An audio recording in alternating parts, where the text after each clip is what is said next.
change rapidly. Now that could be a dangerous factor because Nick has said he needs to have a clear focal point. So how problematic the sunset light will be is something that he won't know until he sets foot on that wire. And welcome back to this spectacular setting at the Grand Canyon. I'm Willie Geist with my co-host Natalie Morales. We're here at the finish line of tonight's epic wire walk. The Grand Canyon is one of the 7 natural wonders of the world, visited annually by 5 million people.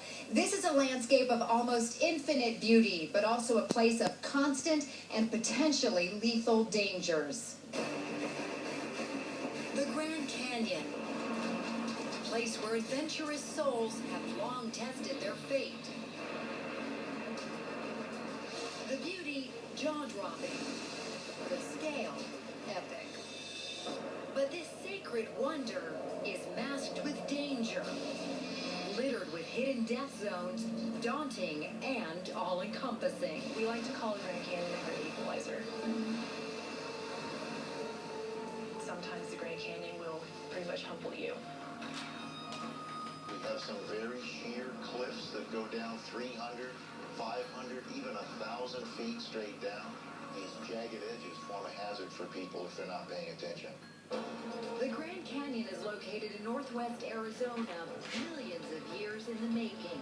An astonishing, winding, blazing gash in the earth, up to 18 miles wide, a mile deep, 227 miles long.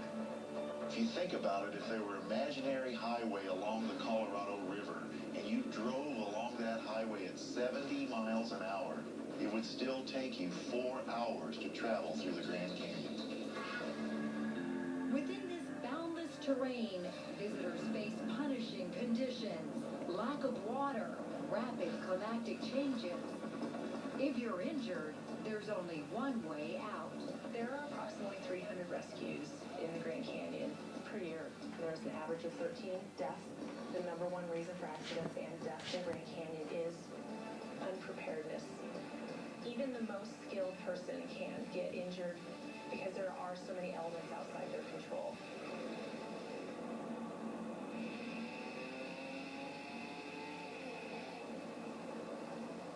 The specter of death shadows every thrill seeker who dares to tame this wild terrain.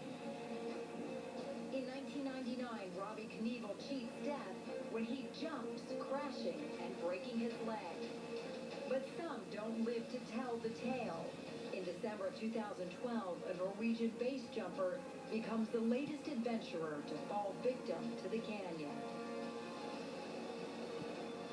Now, Nick Wallenda attempts the most audacious stunt of them all, walking a 2-inch wire across a canyon with a foreboding name, Hellhole Bend, testing his strength and his will against the fierce, formidable, and unpredictable forces of this American majesty. And with the countdown to the wire walk fast approaching, Nick Wallenda, the man himself, joins us. So, Nick, looking at this wire, I'm scared, but how are you feeling? I'm feeling very excited. This is a dream come true. Ever since I was a teenager and the first time I visited the Grand Canyon, I wanted to cross it. And this is another dream come true, and it's about to come true, and I'm getting more and more exciting leading up to it. One of the things that has so captivated the world about this walk is the fact that you will not be wearing a tether. Nothing to break your fall, if God forbid that should happen. You did wear one at Niagara Falls. Explain for the people at home why it's important to you not to have a tether. Well, Niagara Falls was a unique situation. 2.5 weeks before that event, my network partner came in and said, you know what, you're going to have to wear a tether. We can't show this on live TV. And I really argued the point that my family is trained. We've trained our entire lives to not wear a tether. Yes, we've lost my great-grandfather, but that was for other reasons. We've studied that and know why, and we've eliminated those reasons. However, for this walk, my dream will come true in the proper form, in proper fashion. It is life or death, but I've trained my entire life that if there's any issues out on that wire, I go down to the safety of that wire. That wire is a safe haven, whether it's 2 feet off the ground or 1,500 feet off the ground. I'll go down and hold that wire until a helicopter or one of my rescue baskets come out and save me. You talked about your family. You have 3 beautiful children, your gorgeous wife as well, and your parents who are here, all of your family here for the most part. A lot of people at home are wondering, though, why risk it all?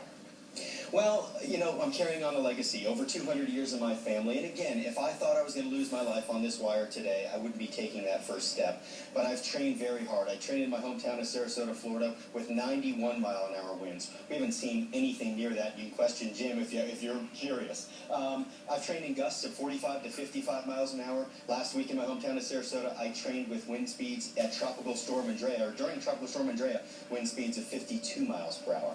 You will pick a focal point on the other side, as you do with every walk. But what a lot of people want to know tonight is, will you look down 1,500 feet to the Little Colorado River?